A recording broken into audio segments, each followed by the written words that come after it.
제가 일단은 첫 페이지에 이거 띄워놓은 거는 두 가지 얘기를 드리려고 띄워놓은 건데, 우선은 잠깐 설명을 드리면 OPT 아시는 분들은 대부분 아실 텐데, 이게 뭐냐면 미국 지원자 해당이긴 한데요. 졸업 후에 뭐 꼭 MBA가 아니라 일반 석사도 관계없는데, MBA 상관없이 그냥 어떤 과정이든지 간에 졸업하고 나서 그 본인이 전공한 해당 과정과 연계되어 있는 업종에서 1년 동안 취업 비자 없이 일할 수 있도록 해주는 거를 OPT라고 얘기해요. 그러니까 근데 그 중에서도 지금 산업에 되게 메인이 되는 과정들 밑에 보면 스템이라고 되어 있는데, 그렇죠? 사이언스나 테크놀로지, 엔지니어링, 매스 관련된 관련된 전공 혹은 그런 쪽 졸업한 분들은 1년이 아니고 24개월을 추가해서 3년의 기간 동안 졸업 후에 취업 비자 없이 일을 해볼 수 있도록 해주는 거를 얘기를 해요. 그동안은 MBA도 OPT에 해당이 됐었는데, 사실상 MBA는 저게 딱 매력적이지 않았던 게, 경력이 있는 상태에서 MBA를 갔다 오게 되면 졸업 후에 일반 대학이나 석사 지원 졸업생들보다 연봉을 좀 많이 받기를 원하는데, 12개월 동안 일해 본다라는 게, 그리고 잘렸을 때가 회사나 개인 양쪽 다 좀 리스크가 많다 보니까 굳이 MBA는 저거 없이 그냥 풀타임 잡을 찾는 쪽에 메인 포커스였으면, 근데 이게 밑에 스템이 돼서 3년이 기간이 되면 약간 얘기가 확실히 달라질 수 있는 게, 회사 입장에서도 좀 비싼 MBA 졸업생도 써볼 수 있는 좀 여유가 생기는 거고, 졸업생들 입장에서도 뭐 이민이나 여러 가지를 고려한다든지 현지 취업 고려했을 때 3년이면 충분히 본인 퍼포먼스를 보여주고, 그걸 베이스로 그 이후에 풀타임으로 뭐 돌리거나 회사를 옮기는 게 가능해져서 되게 매력적인 과정인데, 지금 상당히 많은 학교들이 MBA 과정에 저 스템을 도입을 하는 중이에요. 그동안은 뭐 하나, 두 개 정도 학교였으면, 잠깐 먼저 좀 이거 보면, 이거 프린트물로 아마 제가 여기 없구나. 보시면 이게 지금 25위권 정도 되는 학교들 중에서 스템을 뭐 모든 졸업생에게 부여하든, 아니면 그 MBA 과정 내에서 특수 전공자에게 부여하던, 지금 스템을 부여하는 학교들을 제가 쭉 리스트를 뽑아 놓은 거고, 이게 지금 현재 100위권 정도 학교로 봤을 때 9개를 제외한 91개 학교에서 다 지금 이거를 지원을 해주고 있어요. 그러니까 상당히 어떻게 보면 MBA 쪽에서도 졸업생들 취업을 위해서 많이 노력을 하고 있는 중이고, 근데 이게 우리가 하겠다라고 손든다고 미국에서 시켜주는 게 아니라, 이걸 하려면 되게 많은 프로그램들을 맞춰놔야 돼요. 그리고 아까 얘기했지만 저 스템이 결국은 수 노름이거든요. 그러니까 저런 데이터나 수 관련된 프로그램이나 이런 쪽에 대해서 많이 투자하고 과정들을 생성해줘야지 정부에서 허가를 해주는 거라, 이게 다시 MBA 되게 매력적이다라는 얘기를 드리는 게 1번이었고, 이걸 제가 먼저 꺼낸 두 번째 이유는, 학교에서 앞으로 학생을 선발하는 데 있어서 이쪽 관련돼서 조금 더 많이 가산점을 줄 확률이 높아질 수 있다라는 거 얘기를 드리려고 그래요. 그래서 혹시나 뭐 이게 되게 단순하게는 GMAT 시험부터, 그 다음에는 본인 커리어, 나중에 그걸 커리어 학교에 내보셔야 되는 뭐 레주메나 이런 것들을 나중에 쓸 때 저런 퀀트 스킬에 대한, 데이터 스킬에 대한 부분들에서 본인이 꽤 역량이 있고 내가 해줄 게 많다라는 거를 좀 이렇게 드러낼 수 있으면 확실히 매력적일 수밖에 없는 트렌드가 지금 만들어지고 있다라는 거 잠깐 얘기를 처음에 드리려고 하는 거니까, 그거 우선 먼저 좀 보시고, 여기는 또 뭐 그닥 제가 지금 봤을 때 죄송하지만 학생이신 분처럼 보이는 분은 거의 잘 안 보여서 해당 사항은 없겠지만, 디퍼드 MBA 프로그램도 잠깐 그냥 소개를 해드리면, 이것도 역시나 또 MBA 학교들이 상당히 많이 새로운 것들을 도입하려고 노력하는 것 중에 하나인데, MBA 과정이 당연히 경력이 있어야만, 최소 거의 학교들이 3년 정도 경력을 요구하는 편이거든요. 잠깐 얘기하면, 대신에 여러분들이 학교 홈페이지에 가서 보실 수 있는 평균 입학생들의 경력 기간은 입학일까지예요. 그러니까 지원일까지가 아니라, 예를 들면 우리가 지금 지원해서 내년 9월에 입학한다고 치면 그때까지로 상정해서 다 발표가 되는 거니까, 실제 지원 시점에서는 학교에 올라와 있는 평균 5년 정도 기간보다 좀 짧은 한 3년, 4년 사이 정도 커리어이신 분들이 제일 많이 지원하거든요. 근데 어찌됐건 디퍼드 MBA는 경력 전혀 없이 졸업하고 나서 졸업 후 6개월 이내에 학교에 미리 지원할 수 있는 과정이에요. 그래서 일단 지원해놓고 어드미션을 받으면 어드미션 받고 나서 그리고 일하는 거예요. 일단 학교는 따놓고 그 다음에 2년에서 5년 사이 정도의 커리어를 내가 쌓아서 그 2년과 5년 사이 정도면 언제든 내가 원하는 시기에 손 들고 나 그냥 갈래요 그러면 학교로 돌아갈 수 있도록 해주는 정말 좋은 프로그램인 거죠. 이것도 원래는 하버드 2+2랑 그 다음에 예일 두 군데 학교에서만 사실 시행하는 과정이었는데 경쟁이 붙은 거예요. 그러니까 저러다 보니까 그 포텐셜이 뛰어난 친구들을 뺏기니까 나머지 학교도 지금 다 지금 도입하면서 이것도 최근에 확 늘어난 셈인 거고 아마 내년 후년 되면 거의 모든 학교에서 다 도입하지 않을까 싶을 만큼 지금 빠른 속도로 느는 중인데 그냥 참고로 얘기 드리면 현재 요즘에 좀 특이한 학교는 밑에 있는 예일은 조금 방식이 다른 게 쟤는 정말로 졸업하자마자 학교를 갈 수 있어요. 가서 쟤는 경력 어드미션 받고 쌓고 오는 게 아니라 졸업하자마자 들어가서 1학년 수업 듣고 2학년째 인턴 하고 나서 3학년째에 2학년 다시 편입해가지고 학교는 2년, 중간에 1년 커리어 쌓아서 이제 졸업하는 과정인 거고 또 하나 다른 게 제일 밑에 카네기 멜론은 현지 학교 나온 학생들만 현재는 지원 가능한데 저건 아마 금방 바뀌지 않을까 싶어요. 그러니까 이런 것들도 보면 대부분의 학교들이 지금 하버드가 1년 보통 선발 인원이 800명, 900명쯤 되는데 저 중에 지금 2+2 저 과정이 한 100명 정도거든요. 꽤 많은 숫자가 할애가 되고 있고 어떻게든지 뭐 괜찮은 친구들 서로 데려가려고 지금 여러 가지 프로그램들 도입하고 막 변화를 하고 있는 거니까 저런 트렌드에 맞춰서 우리도 한번 지원 준비 잘 해가지고 좋은 결과를 내보자고요. 자, 그 지원할 때 어떻게 하면 좀 괜찮을 수 있을지를 얘기를 드릴 텐데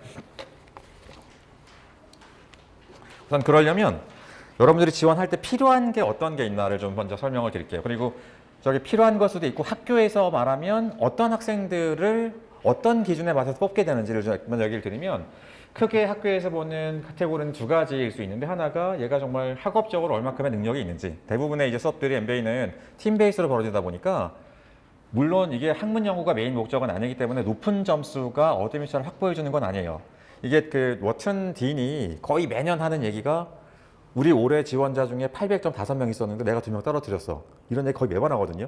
그러니까 그 얘기는 점수가 모든 걸 보장하지 않는다라는 얘기를 일종의 그게 다가 아니라는 얘기를 해주는 건데 그럼에도 불구하고 이게 어찌됐건 팀 베이스 작업들이 많다 보니까 어느 정도의 물 관리를 당연히 하기를 원해요. 그러다 보니 높은 점수가 어드미션을 확보해 주는 건 아니겠지만 그래도 웬만큼 점수 이상은 넘어가시는 게 좋고요.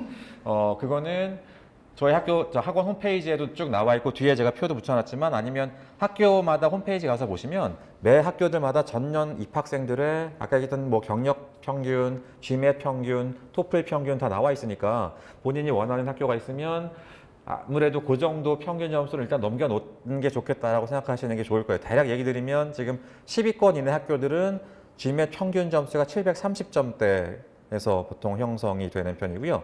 20위권 이내 학교들이 700대 초반 정도에서 형성이 되니까 그거 참고해 보시고 밑에서부터 얘기를 드리는 중인데 토플 점수는 지금 하버드가 less than 109는 내지 말라고 돼 있어요.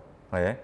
그래서 본인들이 하버드급이라고 생각하는 한 M7 정도 학교들은 당연히 토플 점수로는 110점 정도를 넘기시는 게 기본이다라고 생각하시는 게 좋을 것 같고요. 상당수의 학교들이 미니멈으로는 100점 정도 요구해요.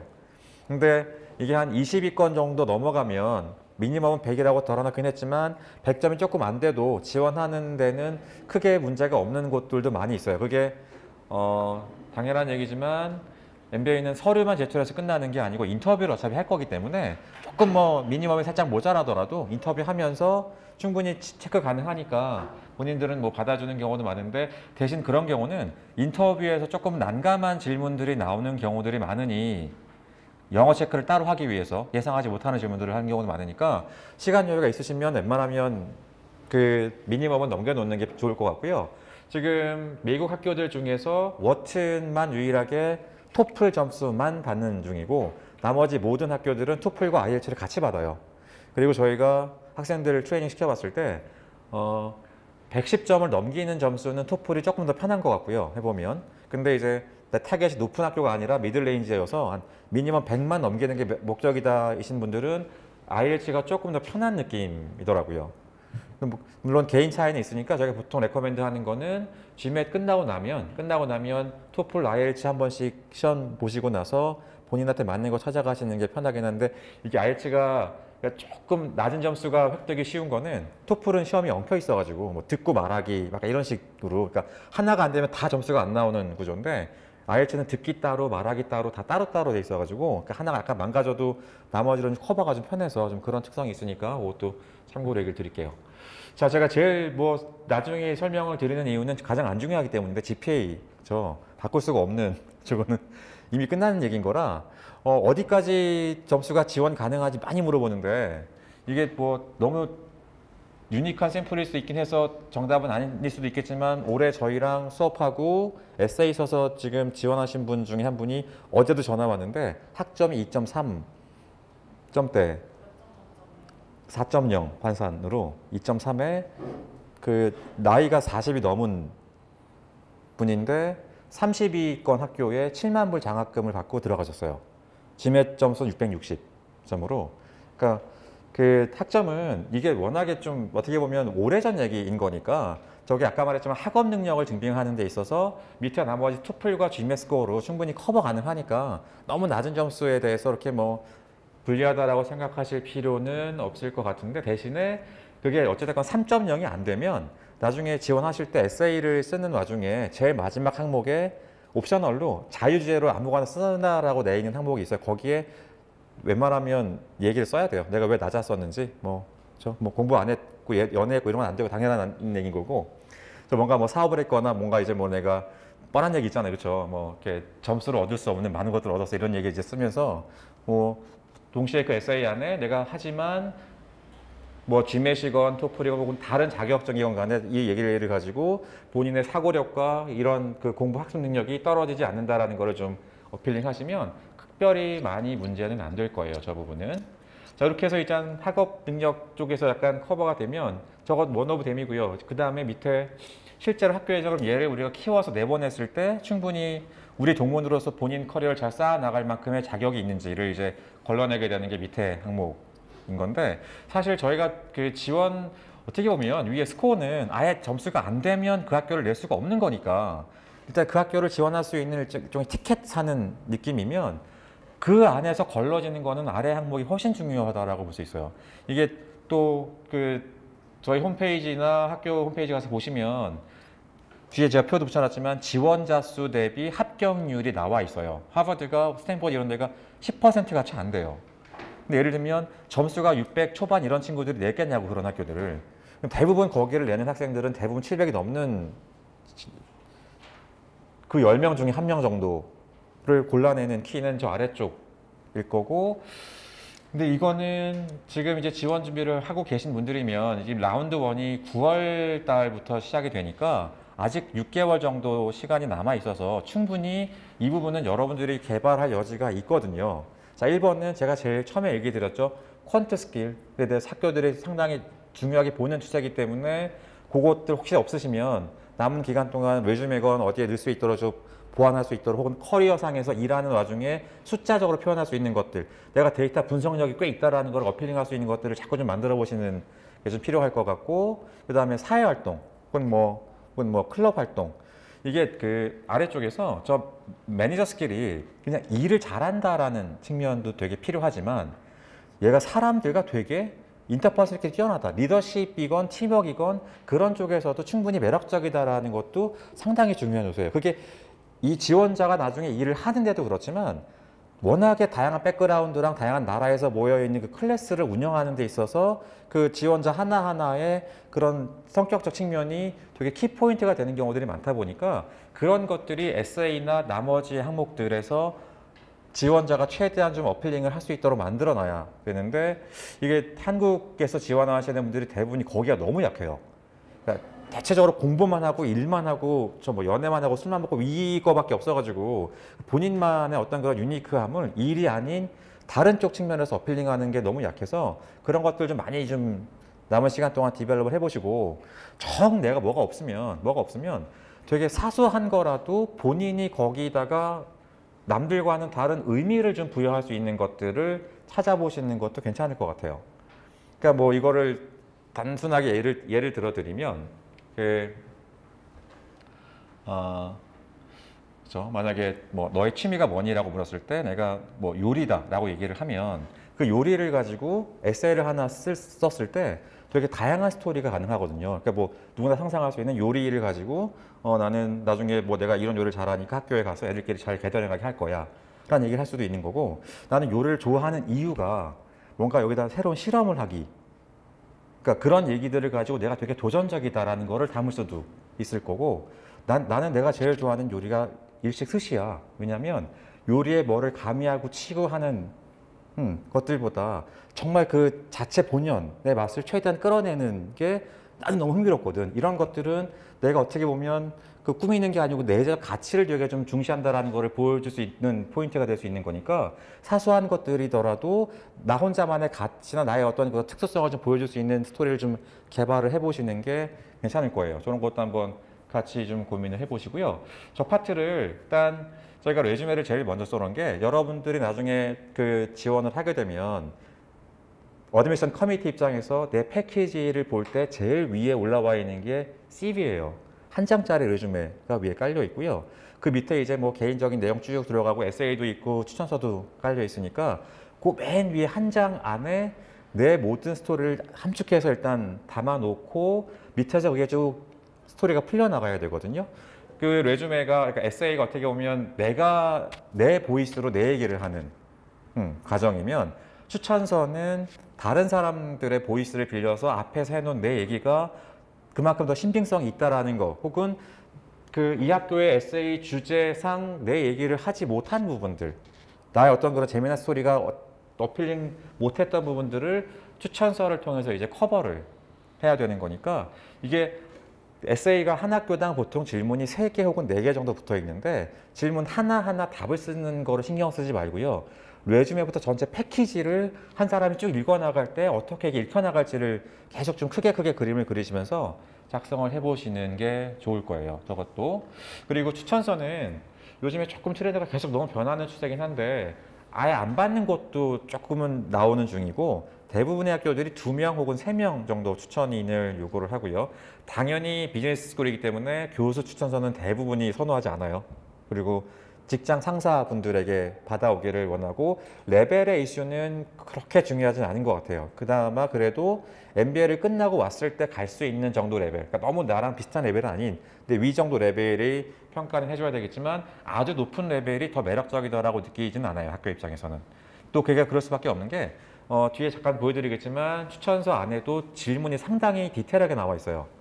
그래서 그냥 대충 내가 누군데 얘 착해요 이렇게 쓸 수 있는 게 아니고, 질문 하나하나에 대해서 자세히 언급해 줘야 되다 보니까 실제로 나랑 긴밀하게 일하지 않으면 쓰기가 좀 어렵게 돼 있어가지고, 그런 분들 찾아보시는 게 좋을 것 같고, 근데 약간 요새 조금 안타까울 수도 있고 좀 그런 트렌드는, 추천서가 어떻게 진행이 되냐면, 이제 내가 학교 지원을 하면 홈페이지에서 내 어카운트를 만들고 쭉 이제 내 사항들 기입할 때 제일 첫 번째 질문이 추천인이에요. 그래서 누구 추천인이니? 그래서 쭉 기입해 놓고 그분의 이메일 주소를 쓰면 이메일로 학교에서 링크를 그분께 보내요. 그럼 그분이 열어가지고 링크를 클릭하면 그 안에 들어가면 추천서 질문이 나와 있고, 밑에 이제 답변을 쓰게 돼 있고, 그 아래쪽에는 뭐 리더십, 뭐 팀워크, 스킬별로 1, 2, 3, 4, 5 이제 마킹을 이렇게 하게 돼 있는데, 그 추천인 누구니를 쓰는 항목에 최근에 상당수의 학교들이 작년부터 도입하기 시작한 게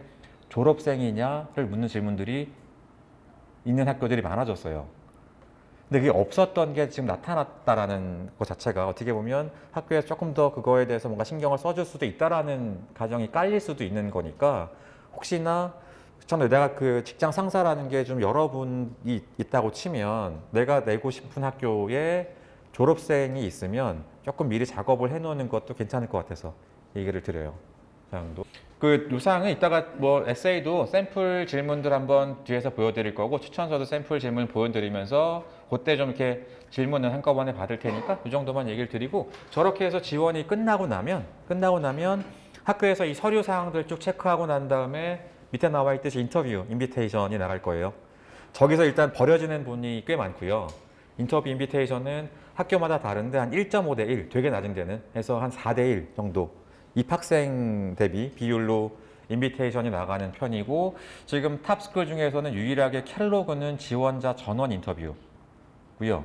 탑스쿨 중에 유일하게 워튼은 팀 베이스 인터뷰예요. 이게 코로나임에도 불구하고 예전에는 오프라인으로 아예 다 모아놓고 했었었는데 올해는 줌으로 그 어드미션 커뮤니티는 뒤에 앉아 있고 한 대여섯 명 팀 짜가지고 주제 던져주고 물어뜯게 만들고 평가하는 형식으로 진행하는 게 유일하게 워튼 그렇고 나머지는 그냥 뭐 줌이건 뭐 화상통화로 어찌됐건 간에 1대1로 현재 어드미션 커뮤니티나 2학년 학생들하고 보통 진행을 하고 있고 인터뷰 끝나고 나면 뭐 그 다음에 디시전은 어드미션이건 떨어지건 웨이팅이건 이렇게 이제 결정이 나게 될 거고 데드라인에서 인터뷰 나오는 데까지는 한 보통 한 달에서 두 달 사이 정도 걸리고요. 인비테이션 노티스가 가도 그냥 바로 인터뷰하는 게 아니고 노티스 가고 나서 한 2주나 3주 정도 텀을 줘요. 그래서 이제 학교에서 네가 할 수 있는 슬롯들이 쭉 이렇게 있다. 네가 이제 시간 되는 거 맞춰가지고 고르면 그 슬롯에 인터뷰할 수 있으니까 이 기회를 드리는 거는 뭐 조금 바쁘시면 인터뷰가 안 올 수도 있는 거니까 그렇죠. 그러니까 인터뷰를 받고 나서도 충분히 준비할 수 있는 시간 여유는 생긴다는 거를 좀 알려드리려고 얘기 드리니까 그것도 한번 참고해 보시고요. 자, 이제 뭐 이런 것들 이제 준비해서 어플라이해서 지원하고 어드미션 받으면 되는 거고 그러기 위해서는 타임라인 어떻게 짜야 될지 잠깐 좀 얘기를 드려볼게요.